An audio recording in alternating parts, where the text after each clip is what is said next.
السلام علیکم، اپنے یوٹیوب چینل انفو شہزاد میں آپ لوگوں کو خوش آمدید۔ آج سے ایک نیا سلسلہ شروع کرنے جا رہا ہوں۔ اس سلسلے کا نام ہے حق اور سچ، یعنی کہ اس میں ہم پاکستان سمیت دنیا بھر کی جو خبریں ہیں، اس وقت پاکستان میں کیا چل رہا ہے، دنیا میں کیا چل رہا ہے، اس کے مطابق آپ کو خبریں پر مبنی ایک ویڈیو دیا کروں گا۔ تو یہ میں آرٹیکل تحریر و تحقیق آغا عاطف خان کے ایک پیج سے لے کر آپ کو بھیجا کروں گا، اب ان کے اوپر ویڈیو بنا کر بھیجا کروں گا۔ دوسرا، عمران خان اینکر ہیں GNN کے، ان کی کچھ ولاگز میں کاپی کر ان کے اوپر ویڈیو بنا کر آپ تک ایک درست معلومات پہنچانے کی کوشش کروں گا۔ اس میں ایک بات آپ کو کلیئر کر دوں، اس میں اگر کوئی بھی بات جیسی ہوگی ویسی آپ کو بتائی جائے گی، سچ اور حق آپ کو بتایا جائے گا۔ اس میں خواہ پاکستان میں کوئی بھی سیاسی پارٹی، چاہے وہ PTI ہے، PMN ہے، PP، جو بھی کوئی غلط کام کرے گی اس کے خلاف جو بھی بات ہوگی اس کو کھل کر بیان کیا جائے گا، جیسے آغا صاحب اور عمران خان اینکر کرتے ہیں۔ میری بھی یہی کوشش ہوگی کہ میں بھی آپ کو ایسے ہی سچ اور حق کی بات بتاؤں۔ تو چلیں آج کی ویڈیو شروع کرتے ہیں، اور ویڈیو شروع کرنے سے پہلے میں آپ سے گزارش کروں گا کہ میرے چینل کو سبسکرائب کر دیں، بیل آئیکن کو پریس کر دیں تاکہ ہر آنے والی نئی ویڈیو کو جلدی مل سکے۔ تو آج شروع کر لیتے ہیں افغان طالبان کی خبر، جو ایک بہت ہی زبان صد عام چل رہی ہے۔ افغان طالبان کے ساتھ امریکہ کا جو مذاکرات چل رہے تھے وہ اب آخری مراحل میں تھے کہ 1 مئی کی ڈیٹ امریکہ نے دی ہوئی تھی افغان طالبان کو کہ ہم یہاں سے نکل جائیں گے افغانستان سے، لیکن وہ اب مزید 5 سے 6 ماہ مانگ رہے ہیں۔ تو پچھلے دن روس میں ایک ان کا مذاکرات کا ایک اجلاس ہوا تھا، اب ترکی میں ہونے جا رہا ہے۔ تو اس حوالے سے میں آپ کو ترکی کے بارے میں بتا دوں، ترکی کے بریگیڈیئر جنرل کو افغانستان میں نیٹو کی کمانڈ دی جا رہی ہے تاکہ افغانستان کے جو طالبان ہیں ان کے انخلاء کے معاملے میں پیش رفت ہو سکے، چین روس کے ساتھ معاملات سیٹل کیے جا سکیں۔ ترکی نیٹو کا ممبر ملک ہے، اس نے افغانستان میں برسوں سے کئی امدادی پروگرام شروع کر رکھے ہیں۔ پاکستانی chairman joint chief staff general Nadeem Raza ترکی کے 3 روزہ دورے پر ہیں۔ ترکی کے آرمی چیف نے ان کا بھرپور استقبال بھی کیا ہے اور ان کو ترکی کے اعلیٰ ترین اعزاز سے نوازا بھی گیا ہے۔ ترکی کے منسٹر آف نیشنل ڈیفنس سے ملاقات کی اور ترکی کی ڈیفنس انڈسٹریز کے دورے بھی کیے جا رہے ہیں۔ افغانستان سے متعلق اہم اجلاس ترکی میں ہونے جا رہا ہے، تو آنے والے دنوں میں ترکی افغانستان میں پیس پروسیس کا حصہ ہوگا، یعنی کہ اس کو یقینی بنانے کے لیے افغانستان میں اہم پروجیکٹ شروع کرنے کا ارادہ بھی رکھتے ہیں، جن میں ریلوے کنسٹرکشن اور پروڈکشن جیسے منصوبے شامل ہیں۔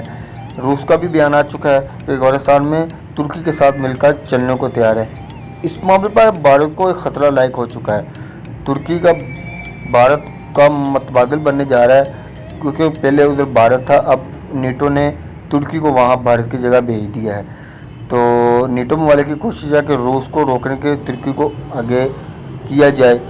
ریجنل گیم بہت پیچیدہ ہو چکی ہے، موجودہ وقت رائز آف ایسٹ کا ہے، یعنی کہ بھارت امریکہ اسرائیل کو مقبوضہ کشمیر میں بیسز بنانے کی دعوت دے رہا ہے۔ بھارت چاہتا ہے کہ امریکہ اسرائیل مقبوضہ کشمیر سے چین کو قابو رکھیں اور میں پوری توجہ پاکستان پر رکھوں، اور بھارت کی جو روایتی جنگ کی جو تیاری ہے یہ بھی مکمل ہے۔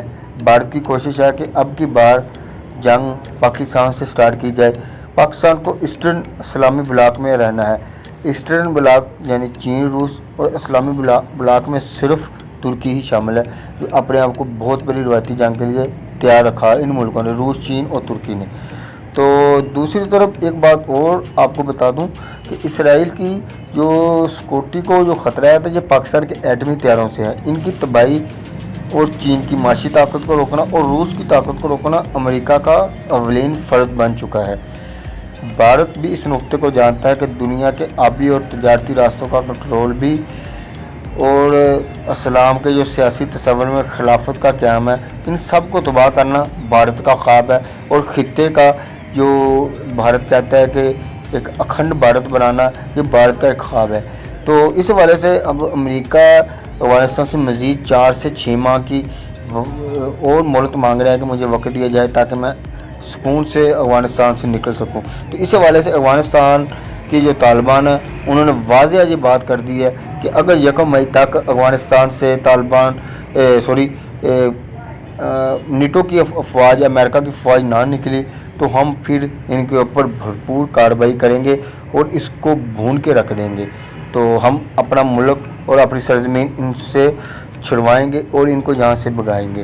تو اس حوالے سے طالبان کے ساتھ جو پیس پروسیسر کی جو تیاری ہے یہ ابھی ترکی میں ہونے جا رہی ہے اندر چند روز میں، اس حوالے سے بھی میں آپ کو بتاؤں گا۔ تو دوسری بات آپ کو بتا دوں، اب انڈیا جو ہے یہ بہت ہی وہ کیا کہتے ہیں کہ منہ میں رام نم اور بغل میں چھری، دنیا کو یہ بتا رہا ہے کہ میں پاکستان کے ساتھ اچھا ہوں، لیکن دوسری انہوں نے اپنی ایک جو پروپیگنڈا مہم ہے وہ شروع کی ہوئی ہے NDS نے، جو ان کی ایک ایجنسی ہے، اس کے ساتھ مل کر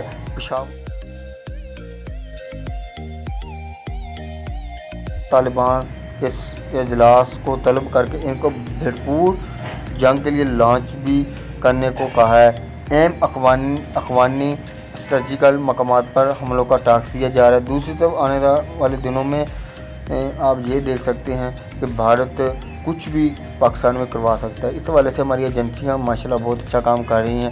انہوں نے جس طرح پچھلے کچھ سالوں سے دہشت گردی کے جو منصوبے بھارت کے پاکستان میں ناکام بنائے ہیں، اب بھی انشاءاللہ تعالیٰ ان کو ناکام بنایا دیا جائے گا۔ تو یہ تھی آج کی کچھ انٹرنیشنل خبریں۔ تو دوسری طرف میں آپ کو تھوڑی سی پاکستان کے بارے میں بتا دوں کہ جو پاکستان میں مریم نواز کو باہر لے جانے کے لیے نون لیگ آئندہ کچھ دنوں میں ایک گیم بھی شروع کر سکتی ہے۔ تو اس حوالے سے انہوں نے ایک افواہیں پھیلانے شروع کی ہیں کہ حکومت اور اسٹیبلمنٹ یعنی کہ افواج کے درمیان ایک جھگڑے کا آغاز ہو چکا ہے۔ یہ ایک پروپیگنڈا مہم ہے تاکہ یہ دونوں فریق ایک دوسرے کو دھوکہ دے رہے ہیں، سمجھیں۔ ابھی تک ایسا کچھ بھی نہیں ہے، یہ سب من گھڑت باتیں ہیں۔ تو یہ سب ایک پروپیگنڈا مہم ہے تاکہ افواج کا اور حکومت کے درمیان اختلافات پیدا کر کر اپنا فائدہ نکالا جا سکے۔ تو یہ آرٹیکل جس میں میں نے کچھ باتیں اینکر عمران خان اور کچھ آغا عاطف کی آرٹیکل سے کاپی کی تھی، امید کرتا ہوں کہ آج کی یہ آپ کو ویلوگز ویڈیو پسند آئی ہوگی۔